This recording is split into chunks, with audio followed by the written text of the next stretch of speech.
Hello dudes, எல்லாரும் எப்படி இருக்கீங்க? நான் ரொம்ப நல்லா இருக்கேன். ஸோ இன்னைக்கு என்ன வீடியோ அப்படின்னு பார்த்தீங்கன்னா, என்னோட பிளட் ட்ரான்சிஷன் vlog தான் உங்க கூட ஷேர் பண்ணலாம் அப்படின்னு எடுத்துட்டு இருக்கேன். ஸோ பிளட் ஏற்றணும், நாள் ஆயிடுச்சு. மாதம் எது வருதோ இல்லையோ இது டான அந்த நாள் அப்போ வந்துடும். ஸோ ஒரு 2-3 டேஸாகவே ரொம்பவே ட்ரைனாக எங்கே நடந்தாலும் மூச்சு வாங்குற மாதிரி படி ஏற முடியாமல் அப்படியே இருந்துச்சு. பட் அதுக்கப்புறம் தான் நான் வந்து யோசிச்சு பார்க்குறேன், நமக்கு வந்து நாள் நெருங்கிடுச்சு, பிளட் ஏற்ற வேண்டிய நாள் நெருங்கிடுச்சு அப்படின்னு தெரிய வந்துச்சு. ஸோ எல்லாமே அரேஞ்ச் பண்ணியாச்சு. கிட்டத்தட்ட போயிட்டு கிராஸ் மேட்சிங் கொடுத்துட்டு பிளட் ஏற்றிட்டு அதெல்லாம் என்னன்றதுலாம் இந்த vlogல ஃபுல்லாக பாருங்கள். ஸோ வாங்க வீடியோக்குள்ளே போகலாம். இப்போ வந்து மார்னிங் வந்து 11 AM மேலே ஆயிடுச்சு. நான் குயிக்காக கிளம்பணும். இந்த தடவை பார்த்தீங்கன்னா எனக்கு வந்து ரொம்ப பாசிட்டிவாக ஒரு மாதிரி எனர்ஜெட்டிக்காக ஜாலியாக ஃபீல் ஆகுது. அதுக்கு காரணம் என்னங்கிறதெல்லாம் நான் வந்து குளிச்சுட்டு வந்து கிளம்பும் போது அவங்ககிட்ட பேசிக்கிட்டே கிளம்புனேன். குளிச்சுட்டு வந்துட்டு குயிக்காக ரெடி ஆகிக்கிறேன். ஸோ ஃபர்ஸ்ட் வந்து என்ன மாய்ஸ்சரைசர் யூஸ் பண்ணேன், பயோட்டிக்கோட இந்த மார்னிங் நெக்டார் மாய்ஸ்சரைசர் யூஸ் பண்ணேன். எனக்கு வந்து ரொம்ப சிம்பிள் டிப்பிளாக தான் ரெடி ஆக போகிறேன். ஹாஸ்பிட்டல்ஸ்க்கெல்லாம் நீங்கள் ரெடி ஆகி போவீங்களா, ஹாஸ்பிட்டலுக்கு யாராவது ரெடி ஆகி போவாங்களா அப்படிலாம் நினைக்கிறீங்க. நான் ரெடி ஆகி போவேன். ஏன்னா அப்போ தான் நமக்கு கான்ஃபிடென்ஸ் இருக்கும், நம்ம வந்து பாசிட்டிவாக ஃபீல் பண்ண முடியும். ஸோ எங்கே போனாலும் சரி நான் வந்து ரெடி ஆகிட்டு, எனக்கு மைண்ட் செட்டை பொறுத்து திடீர்னு வந்து நான் மாலுக்கே போனால் கூட எனக்கு வந்து எதுவுமே ஜஸ்ட்டு கண்ணாடி போட்டு தலையை சீவிட்டு நான் போயிடுவேன். தலையை கூட சீவாமல் கூட பறக்காக்கா மாதிரி போயிடுவேன். திடீர்னு வந்து ஹாஸ்பிட்டல் போனால் கூட ஓரளவு எல்லாம் பண்ணிவிட்டு அதுக்கப்புறம் போவேன். ஸோ நெக்ஸ்ட்டு வந்து பார்த்திங்கன்னா நான் வந்து மினிசோவில் வாங்கின இந்த ஐப்ரோ பேலட்டு. இதில் வந்து 2 கலர் இருக்கும், நமக்கு ப்ரௌன், இதில் வந்து நமக்கு ப்ரௌன் பிளாக், இந்த மாதிரி 2 இருக்கும். இந்த ப்ரஷ்ஷு பார்த்திங்கன்னா இப்படி இருக்கிறதுனால இப்படி வந்து எடுத்து அவ்வளோதான், இப்படி சும்மா மேலால் இருக்கிற அந்த கேப்பை வந்து ஃபில் பண்ணிக்கிறேன். ஐப்ரோ வந்து நிறையா பேருக்கு ரொம்ப தின்னான ஐப்ரோ இருக்கும், இல்லாமலே இருக்கும். அவங்க எவ்வளோ மோசமான ஐப்ரோவாக இருந்தாலும் த்ரெட்டிங் பண்ணிவிட்டு இந்த மாதிரி எதையாவது வாங்கி ஃபில் பண்ணுங்கள், செமையாக இருக்கும். நெக்ஸ்ட் நான் ஜுடியோட இந்த சீக் ஃப்ளஷ் ப்ளஷ் யூஸ் பண்ணிக்கிறேன். இது ஒரு சைடு போட்டுட்டேன், இன்னொரு சைடு ஜஸ்ட் இப்படி போட்டுட்டு. நான் ரொம்ப காலம் ப்ளஷ் எல்லாம் போடவே மாட்டேன், ஜோக்கர் மாதிரி இருக்கும்ன்ட்டு. பட் இந்த ப்ளஷ் எனக்கு நல்லாவே சூட் ஆகுது, அதனால் இது இப்போ என்னோடய ஃபேவரட்டே ஆயிடுச்சு. அடுத்து வந்து ப்ளூ ஹேவனோட இந்த லிப் பாம் யூஸ் பண்ணிக்கிறேன். இது வந்து jelly and butter lip balm. வந்து இது போட்டால் வந்து லைட்டாக அந்த டிண்ட்டு கொடுக்கும், நல்ல ஒரு பிங்க் டிண்ட்டு கொடுக்கும். ஸோ ரீசெண்டாக என்னோடய ஃபேவரெட் தான். இதில் 4 இருந்துச்சு, பட் எல்லாம் ஆளுக்கு ஒன்று தூக்கிட்டாங்க. இது என்னோடய ஃபேவரெட் NYBE லிப்ஸ்டிக்கு ப்ரௌன் ஷேடில். இந்த லிப்ஸ்டிக் வந்து நான் மேலே போட்டுக்கிறேன். எதுக்கு லிப் பாம் போட்டேன்னா ரொம்ப ட்ரை ஆகிற மாதிரி இருக்குது எனக்கு. இப்போ ரீசெண்ட் டைம்ஸில் எந்த மேட் லிப்ஸ்டிக் போட்டாலும் கொஞ்சம் ட்ரை ஆகிற மாதிரி இருக்குது. இது நம்மளோட டஸ்கி ஸ்கின்னுக்கெல்லாம் பர்ஃபெக்டாக இருக்கும் இது. அண்ட் அவ்வளோதான், ஐலைனர் இல்லாமல் நான் இருக்கவே மாட்டேன். ஆனால் பார்த்தீங்கன்னா அங்கே போயிட்டு இப்போ நான் டயர்டாக இருக்கேன், எனக்கு சரியாக தூங்கியே ரொம்ப நாள் ஆன மாதிரி இருக்குது. ஸோ அங்கே போயிட்டு எனக்கு தூக்கம் வந்துச்சு அப்படின்னா தூங்கி கண்ணெல்லாம் ஏதாவது இது பண்ணிட்டேன் அப்படின்னா ஐலைனரு கசங்கிரும். அதே மாதிரி வந்து லென்ஸ் எப்போவுமே நான் ஹாஸ்பிட்டலுக்கு போனால் போட மாட்டேன். ஏன்னா திடீர்னு போகிறோம், திடீர்னு ஏதாவது உடம்பு சரியில்லை, ஃபீவர் அந்த மாதிரி எதுவும் எக்ஸ்டெண்ட் ஆகுதுன்னா எதுவும் ஆகக்கூடாது. அந்த மாதிரி எக்ஸ்டெண்ட் ஆகுதுன்னா 1 day அட்மிஷன் இந்த மாதிரி எதுவும் போட்டாங்க அப்படின்னா நமக்கு ரொம்ப நேரம் லென்ஸ் வச்சுட்டு நம்மளால் தூங்கவும் முடியாது, எதுவும் பண்ண முடியாது. பட் ஸ்டில் வந்து எனக்கு இதுதான் கம்ஃபர்டபுள், சோடா பெட்டி தான் எனக்கு கம்ஃபர்டபுள். அதனால் நான் வந்து லென்ஸோ ஐலைனர் 2மே ஸ்கிப் பண்ணிக்கிறேன். எந்த மேக்கப்புமே நான் கண்ணாடியே பார்க்காம சும்மா கேமராவில் இருக்கிறத வச்சு நான் போட்டிருக்கிறேன். அதனால் ஏதாவது கொஞ்சம் பேக் செட்டி மாதிரி இருந்துச்சுன்னா மன்னிச்சுக்கோங்க.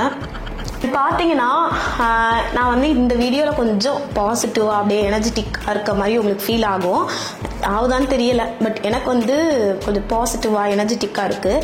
2-3 விஷயம் நான் ரீசெண்ட் டைம்ஸில் ரியலைஸ் பண்ணேன். நம்மளோட லைஃப் ரொம்ப என்னோட லைஃப் இல்லை, உங்கள் லைஃப், எல்லார் லைஃபுமே வந்து ரொம்ப டெம்பரரியான ஒரு லைஃப்பில் வாழ்ந்துட்டுருக்கோம். So each and every day feel பண்ணுறதுனால ஒரு ப்ரோஜனமே இல்லை. அதனால் என்ஜாய் பண்ணணும் அப்படிங்கிறது முடிவு பண்ணியிருக்கேன். இது எனக்கு அப்பப்போ மூட் ஸ்விங்ஸ் ஆட்டம் மாறும், திடீர்னு வந்து இப்படி இருக்கும், திடீர்னு அது அப்படி மாறும். இப்போ பாசிட்டிவாக இருக்கணுங்கிறதுக்காகவே நிறைய இந்த மாதிரி ஆடியோ புக்ஸ்லாம் கேட்குறது, அப்படியே கொஞ்சம் பாசிட்டிவாக ஜாலியாக என்னால் முடிஞ்ச ஒர்க்கை பண்ணிவிட்டு. முன்னாடி நான் யூடியூப் நினச்சி ரொம்ப ஸ்ட்ரெஸ் பண்ணிட்டு இருந்தேன், நம்மளால் லாங் வீடியோஸ் போட முடியல, நம்மளால் ஒன்றுமே பண்ண முடியல அப்படிங்கிறது. பட் இப்போ வந்து என்னால் முடிஞ்சதை நான் பண்ணுறேன் அப்படிங்கிற ஒரு மனநிலைக்கே நான் இப்போ தான் வந்திருக்கேன். அண்ட் முடிஞ்சதை நம்ம பெஸ்ட்டாக பண்ணுவோம், முடிகிறப்ப பண்ணுவோம் அப்படிங்கிற மாதிரி. அண்ட் நம்ம எது நினைக்கிறோமோ அது மட்டும்தான் நமக்கு ஹீல் ஆகும். நம்ம நெகட்டிவாக ஏதாவது நினச்சிட்டே இருந்தோம், நம்ம கீழே விழ போகிறோம் அப்படின்னு நினச்சிட்டு இருந்தால் கண்டிப்பாக கீழே விழுந்துருவோம். நம்ம வந்து சூப்பர், நல்லாயிருக்கும், செமையாக இருக்கும் அப்படின்னு நினச்சிட்டு இருந்தால் கண்டிப்பாக அதுதான் நடக்கும். Many hours later. கொடியேறுமோ கொஞ்சம் நடித்தனடி, கொஞ்சம் துடித்தனடி, உந்தன் விளையாட்டை ரசித்தேனடி. நிறைய கமெண்ட்ஸ் பார்க்குறேன், சிஸ்டர் உங்களுக்கு நான் பிளட் கொடுக்கணும்னு இன்ட்ரெஸ்ட்டாக இருக்கேன் அப்படி இப்படின்லாம். ஸோ ஒருவேளை உங்களுக்கு வந்து பிளட் கொடுக்கணுங்கிற இன்ட்ரெஸ்ட் இருந்து நீங்கள் ஒரு வாலண்டியர் டோனராக இருந்தால் மட்டும் உங்களோட டீட்டெயில்ஸ்லாம் paramochals@gmail.com அனுப்பிவிடுங்க. ஏதாவது எமர்ஜென்சி சுச்சுவேஷனில் எனக்கு தேவைன்னா நான் அவங்களை காண்டாக்ட் பண்ணேன். இது வரைக்கும் நான் அப்படி யாரையும் காண்டாக்ட் பண்ணதில்லை. ஸோ இனிமேட்டுக்கு எனக்கு தேவை அப்படின்னா நான் காண்டாக்ட் பண்ணேன். அண்ட் என்னோட பிளட் குரூப் வந்து O+, அதையும் நான் சொல்ல மறந்துட்டேன். பேங்க் வந்தால் ஈஸியாக 1 hour ஓடிடும். அந்த கிராஸ் மேட்சிங் அந்த வேலை இந்த வேலையெல்லாம் முடிச்சுட்டு பிளட்டை வாங்கிட்டு போகிறதுக்கே. முன்னாடிலாம் இரிட்டேட்டிங்காக இருக்கும் பிளட் ஏற்றுறனாலே. இப்போ பிளட் ஏற்றுறனால தான் எனக்கு வந்து அப்படியே ஸ்ட்ரெஸ் ஃப்ரீயாக இருக்குது. ஏன்னா எப்படியோ டோனர் கீனராக அரேஞ்ச் பண்ணி இந்த தடவை நம்ம ஏற்றிட்டோம்.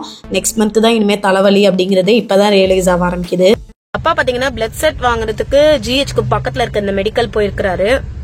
எப்பவும் பார்த்தீங்கன்னா நம்ம பிளட் தனியாக வாங்கிட்டு பிளட் செட் தனியாக வாங்கிட்டு அப்புறம் ஹாஸ்பிட்டல் போனால் அவங்க கேன்லாம் இதெல்லாம் வச்சுருப்பாங்க.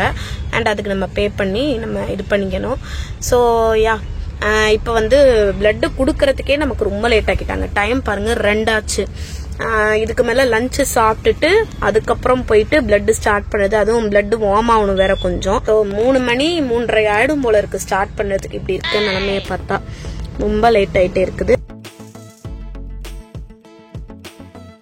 எப்போவுமே எனக்கு பிளட் ஏற்றுறதுக்கு முன்னாடி சாப்பாடே இறங்காது. ஆனால் பிளட்டு ஏற்ற ஆரம்பிச்சு கொஞ்சம் நேரம் கழிச்சா எனக்கு கபன்னு பசிக்க ஆரம்பிச்சிடும். இருந்தாலும் வந்து நரம்பு கிடைக்கணும் அப்படிங்கிறனால கொஞ்சமாக நான் வந்து சாப்பிட்டு போயிடலாம் அப்படின்னு சொல்லிட்டு வெரைட்டி ரைஸ் வாங்கி சாப்பிட்டேன். ஸோ வெஜ்ஜு ஃபுட்டு தான் சாப்பிட்டு கிளம்ப வேண்டியதான் ஹாஸ்பிட்டலுக்கு. ஸோ ஹாஸ்பிட்டல் வந்தாச்சு. எங்களுக்கு வந்து வழக்கம் போல் எப்போவும் இருக்கிற ரூம் கொடுத்துருக்காங்க. இதுதான் என்னோட பெட்டு. ரொம்ப பிடிச்சது. எந்த நேரத்தில் குஷியாக இருக்கேன்னு சொன்னேன்னு தெரியல. அத்தனைக்கும் ஆப்பு வச்ச மாதிரி பிளட் ஏற ஆரம்பிச்சோடனே எனக்கு சரியான ஃபீவர், ஹெட்டேக்கு, அப்படியே ஒரு மாதிரி வாமிட்டற மாதிரி இருக்குது, தலை சுற்றுற மாதிரி இருக்குது. ஸோ முழுக்க ரெஸ்ட் எடுத்தாச்சு. அண்டு பிளட்டெல்லாம் முடிகிறதுக்கே ரொம்ப நேரம் ஆயிடுச்சு இந்த தடவை. அண்ட் வெயின் கிடைக்கவுமே கொஞ்சம் கஷ்டமாக தான் இருந்துச்சு. எப்படியா இந்த தடவை பிளட்டு முடிச்சா போதுண்டா அப்படிங்கிற மாதிரி ஆயிட்டனால எந்த வீடியோவும் எடுக்கலை. செவனேன்னு கப்சிப்புன்னு படுத்திருந்தேன் பாட்டு கேட்டுக்கிட்டு. One eternity later. பணியாரமும் தேங்காய் சட்னியும் சாப்பிட்றேன். ரொம்ப என்ன பாருங்க, எனக்கு கண்ணை பார்த்தாலும் தெரியும் பயங்கர டயர்டா டவுனா எப்படா வீட்டுக்கு வருவோன்ற மாதிரி ஆயிடுச்சு. தலையெல்லாம் சுத்துது. பிளட்டு போட்டதோட என்னால் அலையவே முடியல. அதுவும் இந்த தடவை ரொம்ப டயர்டா ரொம்ப இதுவாக இருக்கு. அதனால போய் படுத்துங்க வேண்டியதான். அண்ட் ஃபைனலி என்னோட பிளட் டிரான்சிஷன் வந்து சக்ஸஸ்ஃபுல்லாக முடிச்சாச்சு. இன்னும் ஒரு 1 month. ஸோ இந்த வீடியோ உங்களுக்கு பிடிச்சிருக்கும்னு நினைக்கிறேன். ஸோ கடைசி வரைக்கும் இந்த வீடியோ பார்த்து எல்லாருக்கும் ரொம்ப நன்றி. நல்ல வீடியோ சந்திக்கிறேன். பாய்.